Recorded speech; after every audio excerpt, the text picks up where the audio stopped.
Oh, that's so great. Yeah, we're crazy. Hello, We're back. and welcome to Socially Socially Unsocial. Unsocial. I'm Patty, And I'm Danielle. and we are your hosts this fabulous morning. I hope when you're like listening, listeners, and you've been listening for a while, and then you listen to the intro and you're like, duh, I know it's Patty, I know it's Danielle. Wait, do you miss our song? I know Michelle does. And I miss Jay it. goes, what happened? You cut out the song. And I was like, why did you like it? He's like, no. He's like, no, I'm celebrating every time you just cut to the chase. How's everything going on your end? Wait, hold on. I have a lazy eye and I don't know how to fix it. I don't know what's happening. If you're Oh, watching on YouTube, stop. I feel like I have a lazy eye all the time, especially when I'm videoing myself and I watch myself back. I'm like, what is going on? What's Like that one eye? it's like it droops or something, as if I had like a stroke and I didn't know I had It it. looks a little harder.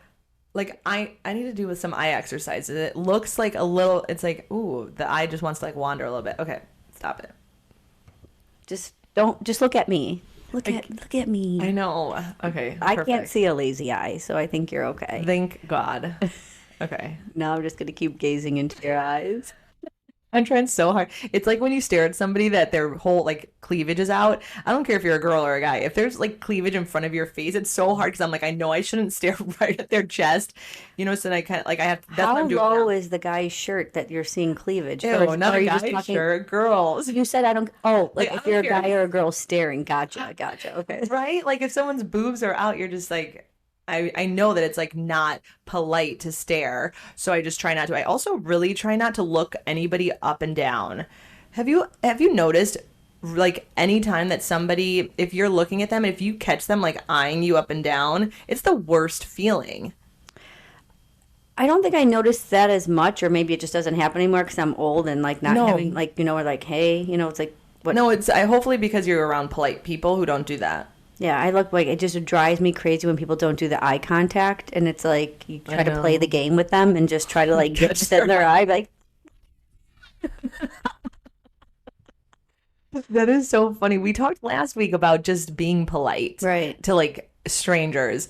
And I went to get my nails done and I had my like one ear pod in because I got so into this audiobook by Chelsea Handler. I can't stop thinking of it. I want to re-listen to it. I have the book. That's my next book. I've been on a lag, so I have not even gotten to page one. I'm so glad for you to read it. And then can you just like take me along for the journey? When you see a really good part, she's funny. She's been through therapy, so she kind of relates things to what she's learned in therapy, which to me is just huge. It's like a self-help book, but it's not. And then it's funny, and it's everything that you will want. And I'm Yeah, so I'm excited excited. because I've read two of her other books Yep, before, me too. or maybe three. I don't even know anymore. But yeah, I feel like she's a really good. It's an easy read. I know it was a very easy listen for me because I would listen, and then when my kids were in the car, I was like, all Yeah, I you want to do should is not. listen to her, You and I should not can't. listen to her She's with so funny. children. Yeah. I know. Nope. Well, especially too, it's got to be funny listening to her tell her story because she is so animated. And if you watch her stand up, just so in her words and her voice. Because I don't know, when I listen back to our podcast, sometimes I'm like, why do I sound so monotone, like mama? And then when Really? when I was doing my voiceovers for my listing videos, I'm like, the one I just posted today, I was like, I needed like more pep in my step, like not hello and welcome to, because I'm like, I don't know, like, do I sound monotone when I'm having a conversation with my friends? Like, No, I don't think so. okay, No, but you are your own worst critic. So I guess. you're never going to like it exactly. It's never going to be perfect. But maybe I need to like work on more of like a radio voice or like an announcer voice. Welcome and more pep in my step. Let's replay the first 5 seconds of our episode today. We're both like, welcome, as if it's like the circus is coming. Well, our lives are circuses, so that makes sense. Totally. Come one, come all. Yeah. Well, this is airing on Monday, Easter Monday, so I hope everyone had a fabulous Easter weekend.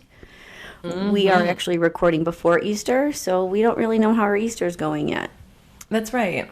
We do know that we will like do the, egg hunt. Where I'm trying to go to church to fit that in. Lots of family time. Who's hosting? Both my mom, like both Mike's mom and my mom. So we're going to kind of bounce back and forth. And then we're going to, do the whole thing. I think Mike is off work for Easter. Oh, nice. Which is wild. And I'm so excited because then when the Easter Bunny comes, it's just an easy morning for us.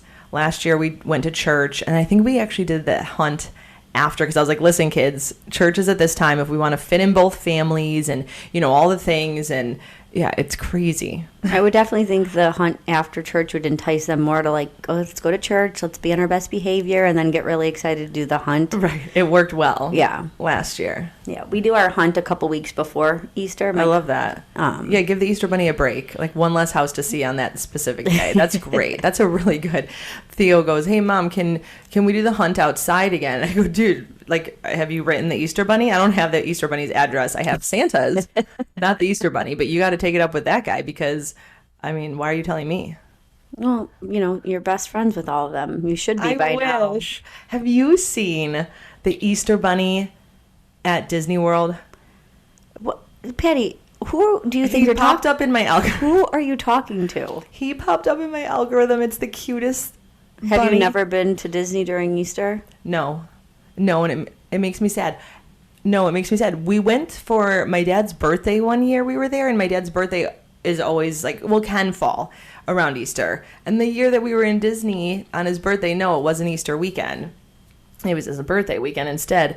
It's so weird. Why is Easter sometimes in March? Because it's sometimes on Mike's birthday, which is March 31st. Yeah, when I looked it up today. Oh, you looked it up? Because I was trying to figure out.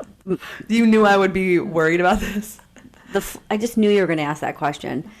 It has to do with the first full moon after the solstice or something. Oh, stop. Full moons and Mercury. I can't even say Mercury. Yeah, you have a hard time saying it. I have a hard time saying it. Mercury. I hate that word. What is it about the C and the U? Mercury's fine for me. It's other words that I get in trouble for. Especially? Especially, or... Have we talked about this, that it's especially? I don't know. It's Shannon that calls me out. Yep. Shannon and I have talked about it behind your back. If you're on YouTube, you are welcome. You are seeing the cutest Easter Bunny. Oh, it kind of looks like... Disney.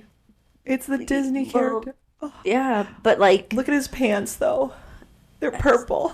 It's so cute. Thank you. You're like, I just have to say it's so cute because you're not going to shut up until I do. It is cute. Yeah, that's the cutest bunny I've ever seen. I was going to say Bugs Bunny, but cutest bunny. Way cuter than Bugs Bunny. Oh. Well, that's Warner Brothers, right? So you're anti-Warner Brothers. I'm very pro Disney. Very biased. So with Easter, why I was looking it up, because the theme of our podcast today is because Easter is a celebration of the resurrection of Jesus. Mm-hmm. So we're not going to get all churchy or Bible-y on any of you guys. And if you don't celebrate or don't believe in Jesus, we're not here to offend you. Mm-hmm.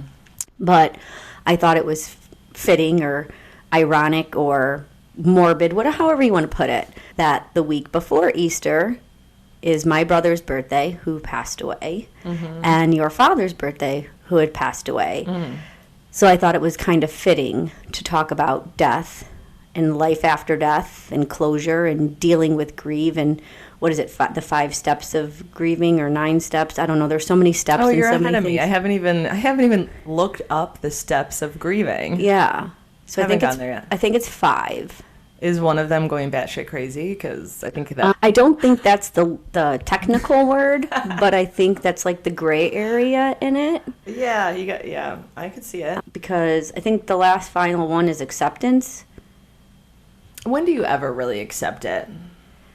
I don't know. I feel like I go through my days where I've accepted it, and then maybe call it denial, or just when you have a day where you're just your brain is not comprehending what day it is and what year it is, that you think they're still there. Do you ever, I know yours is very, very, your dad hasn't even been gone a year yet. Mm-hmm. So I don't know if you feel this yet, but my dad has been gone 6 years-ish now, I think. I have lost count. My brother's over 10.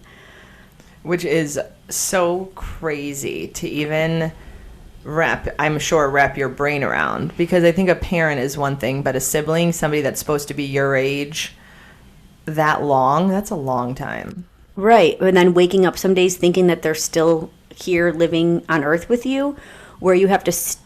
That was so weird. They're with us. The lights just flickered.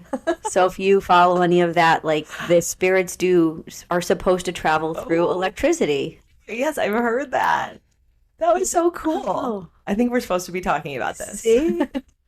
So when you have that moment, like, shit, they're gone. They're not here. Like, or when you have a dream that feels so real, and then you're like, want to get up and go tell them that dream. So it's just strange. And I try to give people leniency too. I don't think people can until they go through it, of like how to deal. There's no right way to deal with grief, right? Like, you're not crying enough, or you're crying too much, or you won't stop talking about them, or you won't talk about it at all. Like, everyone has their own path. And because I'm sure people probably look at me, and like I say, I think they think I'm a sociopath with the way that I've dealt with death, or like sometimes it's like just, oh, no big deal to me, it seems. But then obviously I have my moments. Mm-hmm. No, I don't think that it's that people think that you're a sociopath, but it is I don't want to say talent or gift, but in order to, kind of like get through it, to just charge through it, to be able to kind of shut off the tears, where some people just can't or don't want to. But there's something in certain people that, you just say, this is my version of getting through it, and this is my version of trying to be strong. And yes, I'm sure that some people that don't have that piece of them, to push through in that sort of way, they might think that you're a little bit like off. But I think in today's world, I feel like it is much more accepting to not be like that, grieving, crying, depressed person, because now we kind of realize that we all have to go through things at our own pace, and it's going to look so different, So I think that people know more than they used to that it's okay to do it your own way. Right. So the 5 stages is denial, anger, bargaining, depression, and acceptance. So a lot of shit happens before you accept it. What's basically. Bargaining? Is there like a... I think the bargaining is like the why it happened. Like, I don't know. Well, ChatGPT is pulling some stuff up, so let's see what... I call ChatGPT, my friend Bree knows this, I call him Chad. So let's see what Chad says. Bargaining. If I just do this, maybe things will go back. We look for ways to regain control or make a deal to fix it. Yeah, this one says, well, actually, then they're saying could be 7 stages. Ooh. Shock, denial, anger, bargaining, depression, testing, and acceptance. What's testing? So testing is trying to find a new normal and ways to cope with the loss. And then they're saying bargaining, attempts to negotiate with a higher power or fate to undo the loss. Which I get that, because if I think about it, it's like, if I only, like, what happens if I would have done it this way? Or if I can go back and do it this way? Like, you think you would save that person from death. But it's like, we're not a superhero. Gosh. Like, I do believe in what's meant to be will be, and everything happens for a reason. And I know it's an asshole thing to say, especially when you're talking about death, like everything happens for a reason. But I try, maybe that's my bargaining.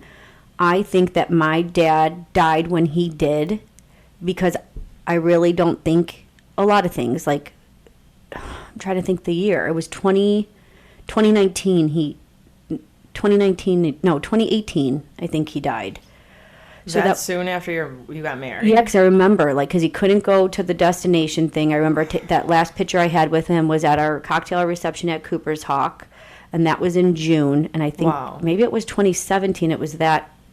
No, he was around because he watched the kids, I think, I don't even know at this point. It was 2018. But I remember when COVID happened, and the world was falling apart, and everyone, I don't think he would have mentally been able to handle that part of it, because he already felt so secluded, living alone and being divorced and all of his kids being grown and isolated. So I think that part of COVID adding on to the isolation would have just made him feel more alone and more crazy, and I don't think that would have been healthy for him. So in my way, I think that was God's way of taking him before he had to deal with probably like a worse time in his life. Yeah. I think it's interesting. I don't know. I guess I used to think that everything happens for a reason. I don't know now what I think, with what's happened in my life in the past 2.5 years, but just listening to you say that, it's like our brain's way of trying to make it better. It's like, well, what, like a silver lining. Yeah, it's like that's your silver lining. Rationalizing it to trying to make it so that something good came out of losing that person when you did and how you did, But don't get me wrong, I took the high road with my father, not with my brother. Like, there was a lot of anger there. Like, and again, not trying to be a fucking asshole, but like, yeah, he made some really dumb mistakes in his life, but he was genuinely a good person. And obviously I'm his sister, so whatever. No, he was, yeah. But like, there's so many other, like the process that I went through, and I'm sure some of you out here who are listening are going through the same thing, where you think like, there's worse people in the world. Like, why is that person still alive? Why is that person still walking? They do this, they do that, and yet they're still alive, and they're still alive today. And it's terrible because you feel like you're a terrible human to actually have those thoughts. And a lot of people will have those thoughts, probably, and not say them out loud like I do. So that's a thing that I just feel really bad about, like feeling that way. And not saying I'm wishing death on anybody, but that's what was my way of grieving through that. Oh, yeah. I think absolutely when you think, why them? And absolutely it's very sad when you were so much younger when you lost your brother too. And I wonder if that helped, then with the next loss, because, hey, you went through it once and then now you have another really significant loss, or if like the fact that you were older kind of helped. I mean, it's never easy, no matter what age, no matter who it is, losing somebody. Yeah, because you see it too, like, not saying divorce is the same as death, but to some people it might be. But like, a lot of people experience divorce when they're younger, and they're saying, oh, how terrible it is when you're young because you're more impactful. But then I have people around me that are like, wow, it's probably even worse now that I'm older, that my parents are getting a divorce, because you thought you made it through that, right, that hump. And now that you're older, now you're playing like the middleman, because now they probably feel more confident talking to you about your dad or your mom, and then you're really in the middle, versus when you're a child, most decent people try to protect the children from knowing right from wrong, whose fault it was, or try to be mindful and not talk shit about the other person, right? Yeah, absolutely. I think that's funny because, my parents were always together growing up. And do you ever remember when Barbie and Ken broke up? No. Okay, so I'm pretty sure, first off. Guys, wait, just to clarify, just in case you guys think we're talking about a friend, Barbie and Ken, I'm pretty sure she's talking about the Barbie doll and the Ken doll that you can buy that was made by Mattel. So just to clarify. Okay, I grew up playing with Barbies. Okay, so they were, yes, thank you, Chat GPT. I go, did Barbie and Ken doll break up? He goes, yes, and it's kind of ironic. Barbie and Ken officially broke up in 2004. Mattel announced it like a celebrity split, saying that they had decided to spend some time apart. Apparently, Barbie was exploring new things, and meanwhile, Ken was probably just trying to figure out how to dress himself without Barbie. Then they got back together in 2011, which I don't remember them ever getting back together. I thought Ken became gay after that. Nope. So good job marketing with your marketing ploy, Mattel, because they're like, okay, they're going to break up, and now we can add more people, and maybe Ken's new girlfriend or Barbie's new boyfriend. You have a lot of ways. So when Barbie and Ken broke up, it was 2004. So in 2004, I was graduating high school. I should not have cared, and I didn't care. It didn't You were depressed. You had to schedule an appointment with your therapist. Well, here's the thing, okay? In 2003, when I was a junior in high school, I lost both my grandpas. So, in like a big Italian family, we were very close. That was so hard for me. So then I like, my little taste of loss there. And then Barbie and Ken. And I don't know when Jennifer Aniston and Brad Pitt broke up, but it was sometime when I was in high school. And that also was not easy. And all I could think in my head was, when I heard about Barbie and Ken, was, what is next? Mom and Dad? Like, what is next? So I think that, like, when these, like, big, momentous breakups, losses, whatever happen, whatever age you're at, I mean, What? What? Jennifer broke up in 2005. See, I told you. One after the next, horrible time of my life. Sorry, John, we're laughing about you. Oh God, but like it was such a blow to the world when they broke up, right? Yeah, it was. And I don't even want to think about when Britney and Justin broke up, but I'm sure it was around the same time for Britney. So like really hard, okay? And yeah, it's like when things happen and basically it breaks the bubble of safety that you believed in as a child. So if your bubble is broken, or say that bubble is just always tarnished from when you're 3 years old. Dude, Brittany and Justin, broke up before your grandpa died. 2002. Yeah. See, I could not catch a break in the early 2000s. Terrible. So hard. Speaking of loss. Anyways. Sorry to cut you off. No, I mean, right? It sticks with you. And so then if you had that safety net or bubble of perfection, of this is my life, and then you live with it even longer, and then it blows up in your face, that's going to affect you in a very different way than if you grew up knowing that life wasn't perfect and so cheated on so and this person gets divorced and whatever. Like, if it impacted you and you realize that at a young age. Also, I think, obviously divorce now is very different than when we were growing up. So like it's more common, I think, obviously. Now. I was going to say how so, but yeah, it's taboo where it's like, 100%. Oh my God, you're going to be shunned from excommunicated from the church, and all the neighbors are going to hate you and try to get you out of the neighborhood. Yeah, it's totally. Like, if you tell someone you're divorced, they're like, yeah, no shit. Yeah, like, or congratulations, or congratulations. Yeah. Absolutely. They're like, I wish you never married them in the first place. Yeah. So then for us growing up, when it was really just starting to be like, okay, fine, people are finally admitting that they're not happy and finally making that step to the divorce. And, kind of we became a society that put ourselves first over tradition, which I think is bravo to us, right? Like, we need to be doing things that make us happy and not just staying in things because that's the way that it should be or that's the way that it was. But either way, it's hard when things end, when good things end, and you have to grieve the loss of somebody. And sometimes, we spent a lot of time now talking about people that we've actually lost to death. But then, we kind of segued into divorce. And then what about like just friendships and relationships in your life that you lost not by your choice? And I mean, like the grieving process of losing someone just really close to you and not having them die, but like just not being able to kind of push through and stay communicating. Those might be the worst because they're still there. But then it's kind of a hard look inside and be like, why aren't we friends anymore? Why aren't we talking? And not to say was someone's fault, but whose fault was it? Yeah. And then it sucks to have that realization, like maybe I'm better off because we don't align anymore.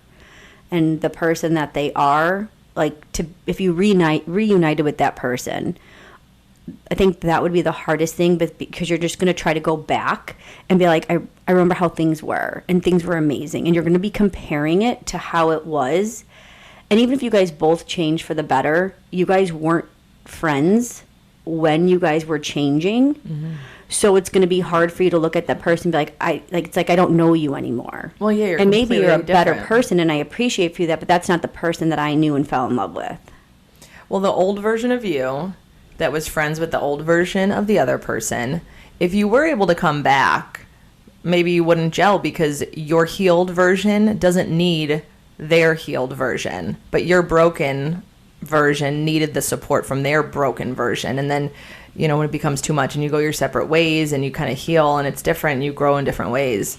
Well, the saying, misery loves company, there's people out there that just love to be miserable and they're not going to change. Lurking. And if you were that person before and you guys like bonded over being miserable and upset and you hate your life and life's unfair and just talk shit about everybody else, and then all of a sudden you healed yourself, they're not going to be around you either because they want you to be down there with them.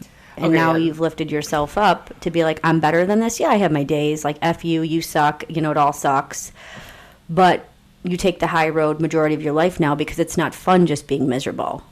Yeah, that sounds like a horrible friendship. But you don't even know that it's a toxic friendship. If you go back, like they're just your person. People, it was like you thought it was normal, right? Like just like if you were, let's just say you and Mike got divorced, right? And in your eyes, you thought you had the best marriage, and like, yeah, you had your ups and downs and you had your problems. Everyone does, right? But then all of a sudden you find somebody else, and you're like, holy shit. Like, I thought I was happy before. I thought I was in love before, but this guy is giving me things I didn't even know I needed. So, bad example, because I'm not promoting divorce or, you know, getting a kickback from divorce attorneys at this point. But hit us up. We'll take it, though. But it's kind of the same thing with friendships. It's like, have you ever gone out and like, oh, I had a really good time and a fun time with this friend and it's been a while. And then you go out with the friend that always brings you a good time and you're like, oh, I guess I didn't really have the best time that I thought I did because, you know, it's always like, I'm not saying to chase what's better out there, but you never know how good it can be if you're settling for what you right, because you think it's good, right? Sure. You don't know. Oh, absolutely. Well, vice versa, because I remember growing up, I hated one of my sisters, a lot of their boyfriends, but this one in particular, you know exactly who I'm thinking of because we talked about him last week. But I hated him so much. And Mike would tell me, Patty, you keep wishing that she would break up with him and find somebody else, but at least we know what we're dealing with at this point, you know? Like, we see through the facade of who this person is, and now you know what you're dealing with. It could be so much worse. And I was like, fine. And then, yeah, she had to learn the really, really hard way, you know, and it was heartbreaking at the end when, yeah, like, inevitably, he was the worst person in the world, and I hated him, and I still do. But, yeah, it's hard because it's interesting when you're with somebody, you know, you don't really understand when you're in it. You know, you don't see it for what it is. Oh, I hate that. With friendships or whatever, it's like, you know, we all have those friends and we're like, why does so-and-so deal with that friend in their life? Because it's just like such a toxic situation. And, you know, until you're out of it, you don't see how bad it is, right? Right. Well, it's also like the bond, and same thing with like any type of relationship, you know, whatever your bond is. Was it a trauma bond, why you guys started becoming friends or why you started dating or why you got married? Was it because it was a convenience bond because you worked at the same place for 4 years and you went to the same school and all that, and then all of a sudden it's not convenient anymore because you live on opposite sides of town and one has kids, one doesn't have kids, or one's so busy with kids, and, you know, so it's like, oh, the convenience stops. So like, who's putting in the effort? It's the same thing with marriage. Like, marriage can be super easy if you let it be, and it can be very difficult if you let it be. It's just you're choosing what path you want to go on when it comes to relationships, and then how you deal. Because I know a lot of people who've lost a lot of people years and years and years ago, and they can't get past it. And because they can't get past the loss, I feel like they're not accepting their future, and they're missing out on so many things because they can't get rid of that sadness. Yeah. Which is sad to me. I'm sad about my losses, and I think about them. But I also think that, truly believe that everyone that I've lost would be very upset with me if I was sitting here being sad about it and not living my life. They'd be like, you're wasting your life. Here you are. God gave you a gift to keep walking on this earth, and you're just going to sit there in the corner and cry. you're not utilizing your life. I would be so pissed if it was reversed. If I was up there in heaven or looking up from hell, wherever I plan on going, I don't know yet. Oh, go on. But if someone stopped living that I loved, I would haunt the fuck out of them. And be like, dude, get off your ass. Do something, or else I'm going to fucking snatch you up and take you with me. Yeah, right. Look alive. Look alive, friend. I love that. My dad used to say that he would like haunt us, you know? He hasn't, but Knock on wood. but yeah, he'd be like, "Oh, you know, I'm gonna annoy the crap out of everyone." But yeah, I think I don't know. I kind of lost my train of thought.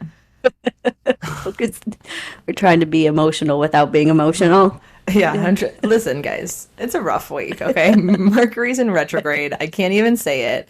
My dad's birthday is coming up, so it'll be the first birthday. So actually what I did, okay, so this is frustrating because it's Good Friday. His birthday is going to be Good Friday, so it's this past Friday.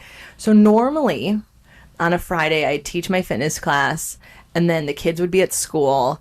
And what I probably would have done is like asked my mother-in-law to watch Joseph after preschool, and I would have like gone out with my mom for brunch, and I would have taught my class, and you know, just kind of had like a Zen moment. Like maybe I would have gone to like a salt cave or whatever. You know, I would have done all these things. However, the kids are off school, and they get off school in my district early on Thursday, and then they're off on Friday. So a couple weeks ago, I took off of work on Friday morning because in my line of work, if my head, I mean, I've taught a million classes being extremely depressed and sad and whatever. But this day I have a reason to take off and I can justify it. So I'm like, I'm not doing it because I'm not going to be in the right headspace. And I don't even want to try. I don't want to try to push through for the day.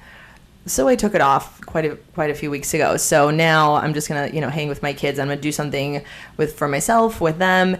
And then I made it a little Evite and sent it to all my siblings because there's a lot of us and my mom. And I made like a little in memory of Dad, let's celebrate his birthday.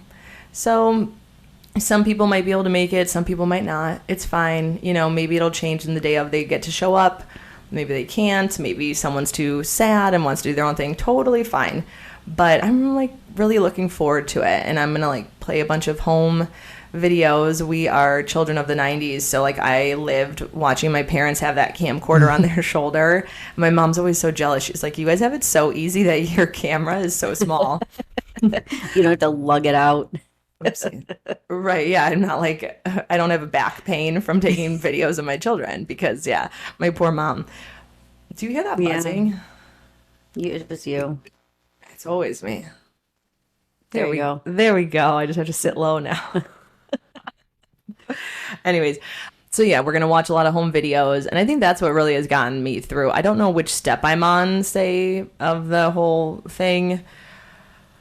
But I guess if there's a step that's like just day by day, that's what's happening. So, yeah. Well, good. Well, I hope you have a fabulous time celebrating his memory. Thank you so much. Well, I also preemptively took off Saturday morning because I was like, what few cocktails do I want to teach on Saturday? But then I got like, I don't know, I got a wind beneath my wings and I was like, you know what, I'm doing it. So I took Saturday back, so that'll be good. It can't get too crazy. No, but my dad liked to party, so right.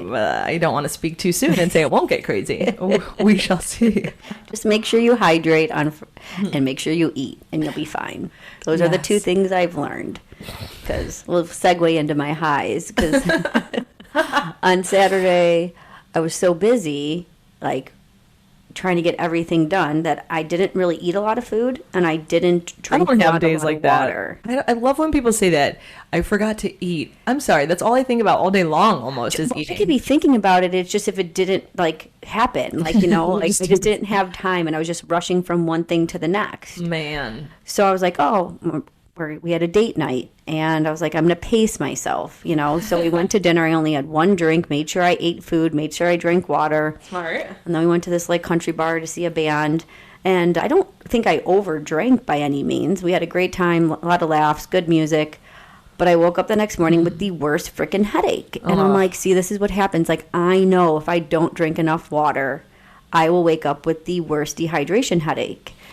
So I was like pissed at myself, like knowing like I did not drink enough water that day. Like just something so stupid, like I could have prevented. So then I had to be miserable for half a Sunday. Yeah, and then just blame yourself. Like just be really mad at yourself all day. And Right. just- And then you kind of almost like ruin the beautiful night. Like it was such a good night and now I'm fucking mad that I did that. kick yourself while you're down. No, that's when you just have to have the hair of the dog and just have a Bloody Mary, and It works for fixes it. normal people when you have a Sunday off, but I had to work. Oh, So it's like I had to like, you went out on a school night. yeah, I did go on a school night. Brutal. But it was okay. So maybe a low within a high too is just making sure, like at the good old age of 43, I gotta make sure that I hydrate, just hydrate. I'm in denial that you're even 40. I know. Thank you. I don't know Earlier, why. she's like, "You're not even 40." I'm like, "I'm 43." I don't know why. I think I'm still like 35. Maybe that's why. Yeah. So if you're 40 or if you're over 40, well, here I come. Yeah. So yikes. There are these patches. I actually bought it from Angelina's in Barrington. I bought it for like a gift one time, but they're like these little patches you can put on to prevent a hangover the next day. So you have to put it on 8 hours or so before you want it to cure your hangover. It infuses something into your skin. Does it work? Okay, I've never used it, but my friend has, and she said yes if you put it on early enough. Because And most of hangovers are from like dehydration. right. So So I don't know what they does do. the It's like patch a do? I don't know. It's Put Danielle, water into your skin. Listen, you're asking me questions that, like you're asking me. You're promoting a product. You have no idea how it works. Here, go buy this. Could cause cancer.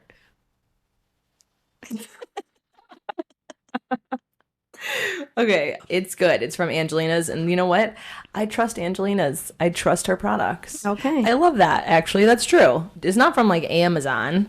You know, it's like if you know a place and you know who's like the products, like Trader Joe's. Come on, are you questioning me if I suggest something from Trader Joe's? No, what I'm Thank you. questioning is the market knows what we'll buy. So you put Miracle Skinny, get your belly flat in 5 days, you're going to buy it. Miracle Hangover Cure, you're going to buy it.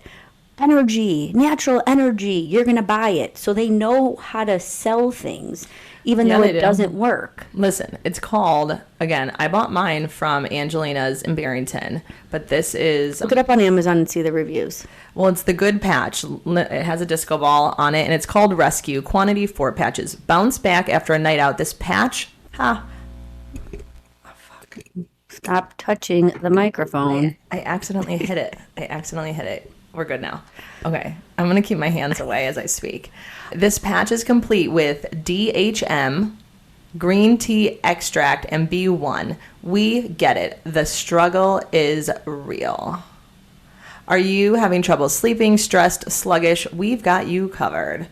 Listen, don't ask questions. Go and try it for yourself. Why don't you try it? And so try it on Friday, just in case you drink. Then let us know next week if it worked.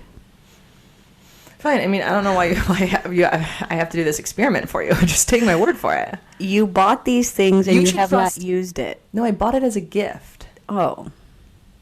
Okay. I bought it as a gift. I wanted it for myself, but these things are pricey, okay? Can you send me that so I can look it up? Yeah, it's $12 for 4 patches. What is a hangover cure? What price would you pay to get out of that hangover? $12 well spent. 12 divided by 4, so it's $3 a patch.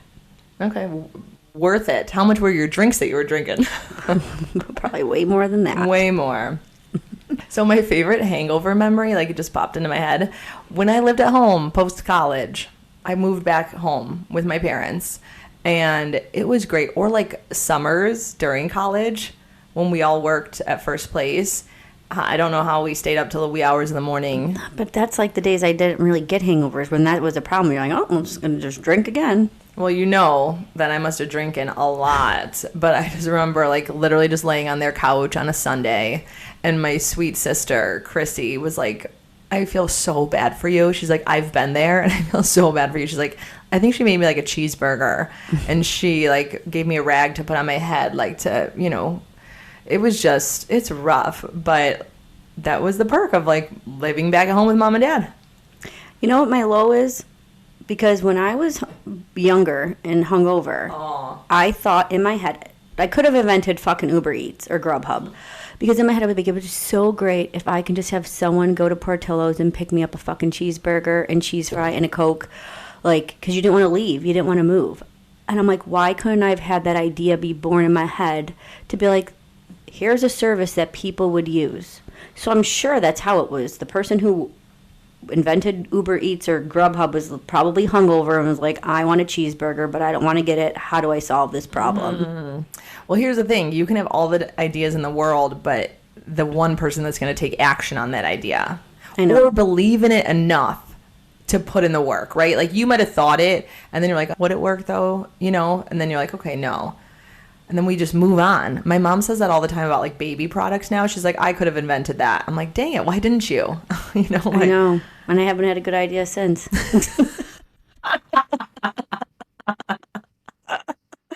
Oh, man. It's all right. I keep trying. That's why we're doing this podcast. Yeah. Okay, if you see a high within a low, the low is that you've never invented anything, you're not filthy rich, but the high is that we're here together. And I'm just a normal person. We I'm wouldn't just trying to make it. We wouldn't do this if you were filthy rich. I wouldn't be friends with you.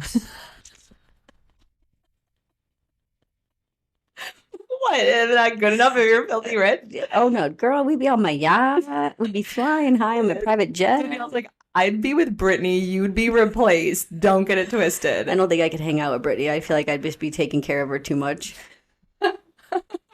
And maybe you'd be. And it's not our friend Brittany. We're talking about Britney Spears.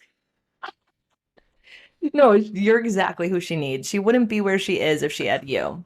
Oh, thank you. I truly believe that. Brittany, if you're listening, call us. Yeah, you just need a friend who's going to call you out. I don't know how we got to where we are in our comfortability. Oh, I thought you meant in this podcast, like how we got here. Oh, obviously that too. We never know. Danielle, early when we started, she goes, okay, I know that I have a tendency to like get morbid and use dark humor, but like sometimes I think death is funny, so I think this episode will be okay. Like, we'll see. And then we're going to both be crying, trying to talk about how to get through the loss of things and people and all this stuff.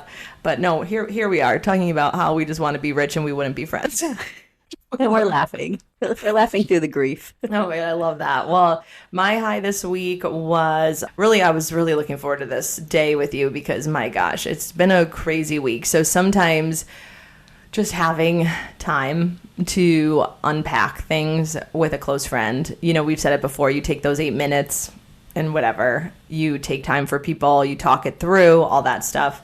Definite high of mine is right now. Thank you. Yeah, and my low was that I work at a few different places, and so I preemptively, because I'm opening up my own studio and going to be working. I'm going to be working at Party Cycle Movement. You're not going to be working at Party Cycle Movement. You will be owning it. I'm going to be having the time of my life. That's a pun in both ways. That's your baby, and you are going to own the stage, girl. Ayo. I'm very excited. But it's not official still. It's taking forever. But it's happening. I don't care one way or another. I've got my logo. I've got a t-shirt. So I gotta do this one way or another. Anyways, so because of that, I had to leave one of my locations of work, faster than I wanted to.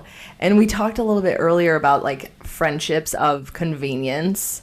And that is the saddest thing because when you are working at a job and then you get these like work besties and then like one of you guys has to move on to the next job and then you cling on to people there so that's kind of what I'm interested to see, these relationships that I've built over the past 2.5 years when I've been in the location is like Zurich and I have to leave it there. So I'm interested to see like, were these people put in my life just to get me through this really hard season of life of kind of losing my dad while he was still on earth and then really actually losing him 2 years later. It was a really hard struggle. So I don't know. It's like, it is a low that I have to leave all of them, but actually it'll be it's rewarding. A test. Yeah, it's a test. And I'm excited to see, what comes next. So high within a low as always. Well, that's good. I mean, yeah, the high, the high within a low. The come to Jesus moment I know. is good.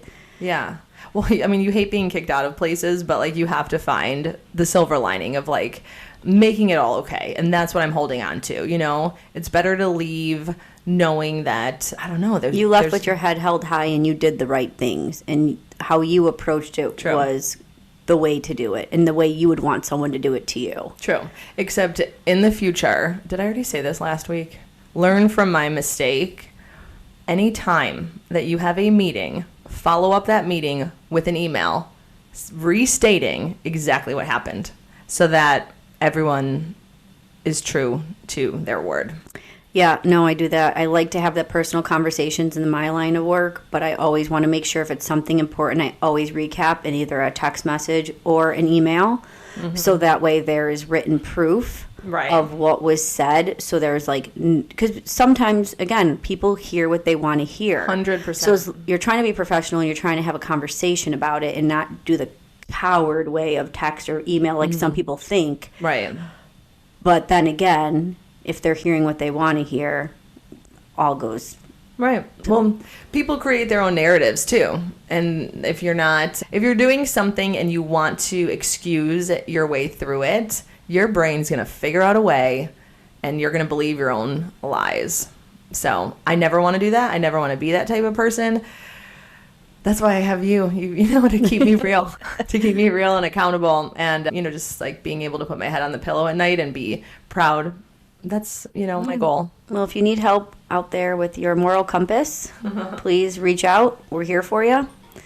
And once again, thanks for listening. We hope you had an amazing Easter with your friends and family.